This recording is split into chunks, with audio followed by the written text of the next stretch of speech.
"Sir, you're in violation of city health codes. We're shutting you down." That's what the inspector almost said before I showed him the one document that could ruin the man who sent him. See, this corporate shark, Silas Blackwood, had been terrorizing our entire historic district for months, weaponizing city ordinances against any small business that dared to exist without his permission. He threatened to sue me for $50,000, filed a dozen false complaints, and even tried bribing city officials. To get my family's restaurant condemned, here's the kicker.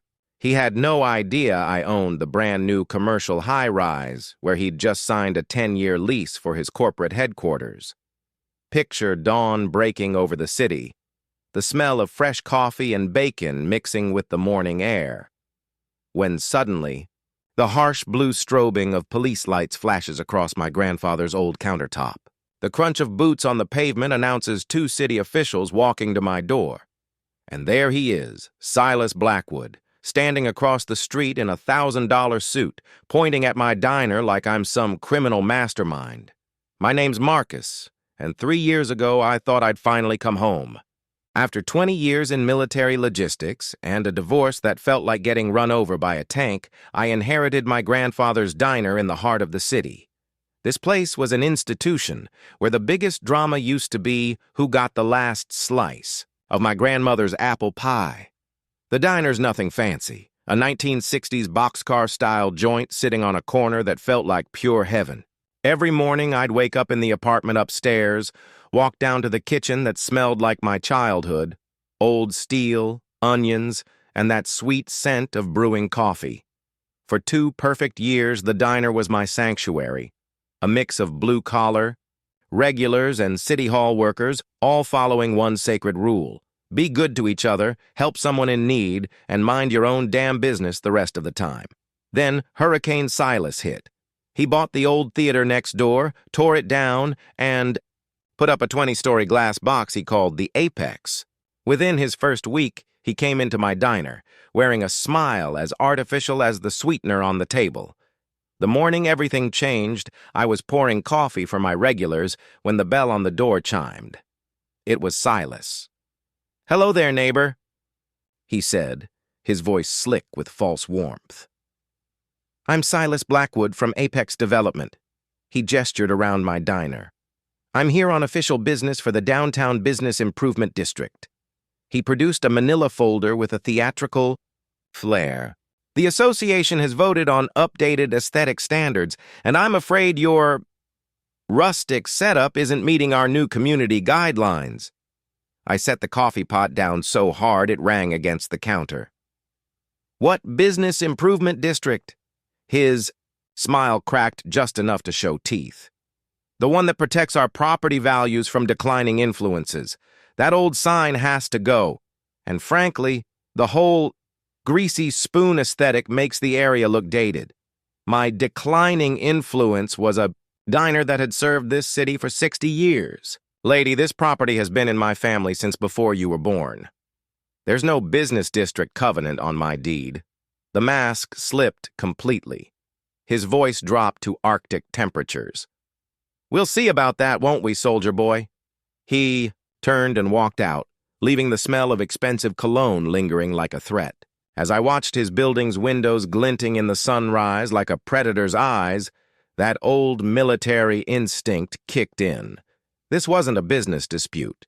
This was war, and I had the sinking feeling I'd just been drafted.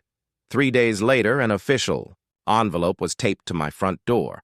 Downtown Business Improvement District violation notice. I apparently owed them $500 for failure to maintain aesthetic standards. The document looked impressive, but it was worth less than the paper it was printed on. Time for some reconnaissance. I went down to the city records office, a basement that smelled like old paper and broken dreams. I made friends with Dolores, the county clerk. "Another one of Blackwood's victims, hun," she whispered. My deed was crystal clear. No covenants, no restrictions. But here's where my old logistics training kicked in. Always check what the enemy is really doing. Silas's Business Improvement District was a sham corporation with only 12 members, all of them shell companies he owned.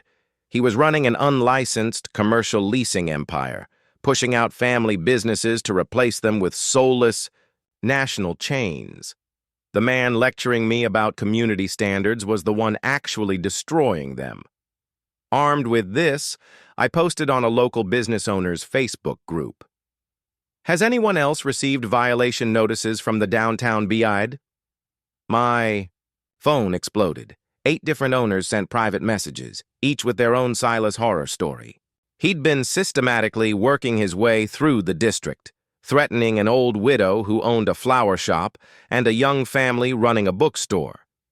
Janet, a retired librarian who now owned the bookstore, had been documenting everything in a 3-ring binder. That evening, Silas called me. "Marcus, sweetie, I saw your adorable little Facebook post. You really don't want to go down this road with me. I have connections you couldn't imagine." The line went dead. As I stood in my empty diner that night, I realized he had made one critical mistake.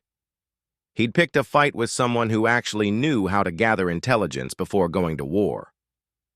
The next morning, a city inspector showed up, looking embarrassed. "Sorry to bother you," he said, "but I have to follow up on some anonymous complaints." He let slip that Silas had tried to slip him a $100 bill, calling it a consulting fee. The man wasn't just playing dictator, he was testing the waters for corruption. That evening, our new truth squad of business owners attended Silas's sham bid meeting. Janet, bless her librarian heart, overheard a heated phone conversation. "I told you the payments are coming," Silas hissed. "These people are more stubborn than we expected, but I've got new strategies. Legal pressure, code, enforcement, whatever it takes." The pieces started clicking together. Someone was applying financial pressure to Silas, and he was desperately trying to generate income by harassing us. The question was, who was holding his financial leash? Answer came when I researched his lawyer. The guy specialized in foreclosure and debt collection.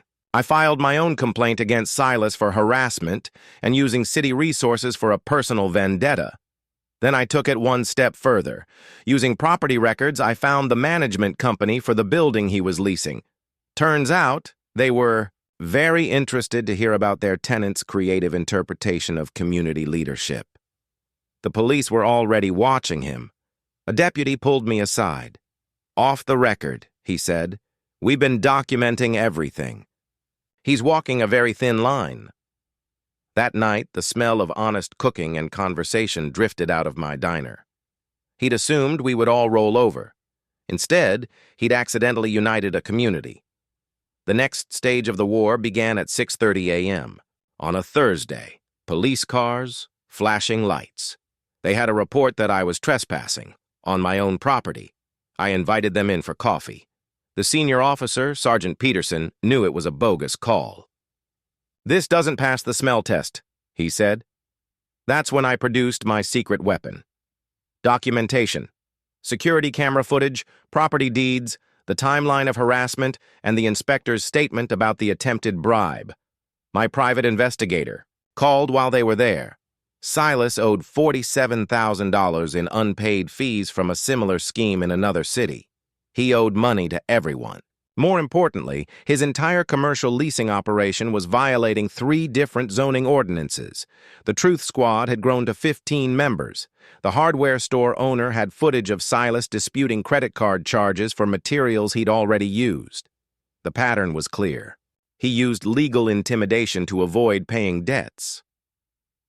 As the officers left, I noticed Silas's silhouette disappearing from his office window across the street.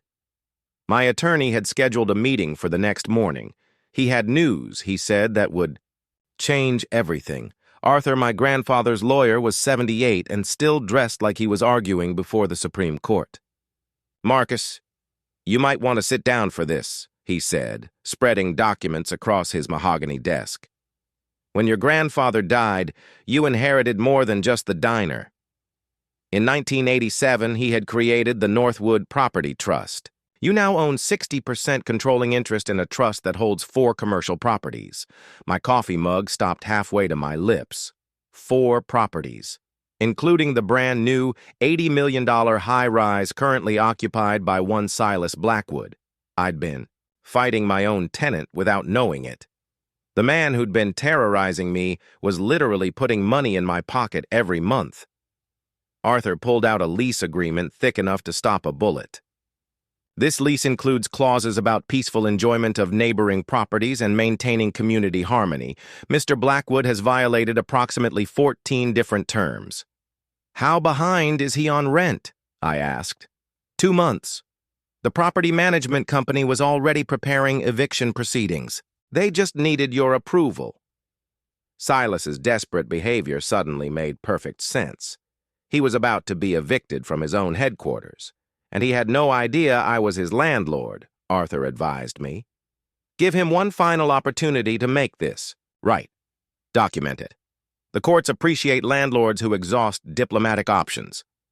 But if he escalated further, Arthur tapped the eviction notice he'd already prepared. Clean, legal, and absolutely devastating. I walked out of Arthur's office feeling like I'd been playing checkers while the universe was playing chess. The man trying to destroy my family's legacy had been paying me for the privilege. Sometimes, the best revenge is discovering you held all the cards from the very beginning. What happened next proved that desperate people make spectacularly stupid decisions. The sabotage started. My security cameras caught his handyman vandalizing my restaurant's ventilation system at 2 a.m., causing thousands in damages. The police report was now a felony complaint. Silas's public behavior grew more erratic. He had a complete meltdown at the bank, accusing them of conspiracy. He threatened elderly business owners. Janet's research uncovered his history, a pattern of harassment, lawsuits, and evictions at every city he'd operated in. The pressure was building. Online reviews for his commercial spaces started mentioning the unstable management. The final act of desperation was pure criminal genius. He walked into County Commissioner Bill Hayes' office and offered him a $5,000 cash consulting fee to have my diner condemned as a public hazard. Bill Hayes reported the attempted bribery to the district attorney. Silas had turned a neighborhood dispute into a federal case. The local newspaper got wind of the story. Public corruption allegations are legitimate news. The climax happened at the town council meeting. The room was packed. It felt like a public execution. I approached the podium, carrying a folder with enough evidence to sink a battleship. I laid it all out. The harassment, the sabotage, the bribery. Then the projector lit up with property. Ownership documents. Ladies and gentlemen, I announced, I have been Silas Blackwood's landlord for the past 3 years. The room erupted. His lawyer tried to do damage control, but the evidence was overwhelming. That's when I delivered the final blow. Mr. Blackwood, I offered you respect as a neighbor. You chose intimidation, harassment, and criminal behavior instead. I held up the official eviction notice. As your landlord, I'm giving you 30 days' notice to vacate for multiple lease violations. The standing ovation was deafening. Silas vanished from the city faster than a bounced check. He left behind a mountain of debt and property damage. He accepted a plea deal, probation, and 200 hours of community service, an ironic punishment for someone who spent months terrorizing a community. I never planned on becoming an advocate, but our Truth Squad evolved into the historic Business Alliance. We established reasonable standards and mediation services. The real magic happened with the 3 years of surprise rental income. I started the Community Legacy Scholarship fund, rewarding local kids who understood service over harassment. Personal healing arrived. I found friendships forged in the fire of resistance. Janet and I started dating, bonding over a shared love for proper documentation. This morning, watching the sunrise paint the city golden from my apartment window, I hear my grandfather's wisdom. Sometimes standing up for yourself means standing up for everybody. The smell of fresh coffee mixes with the promise of another day in a community that learned to fight back.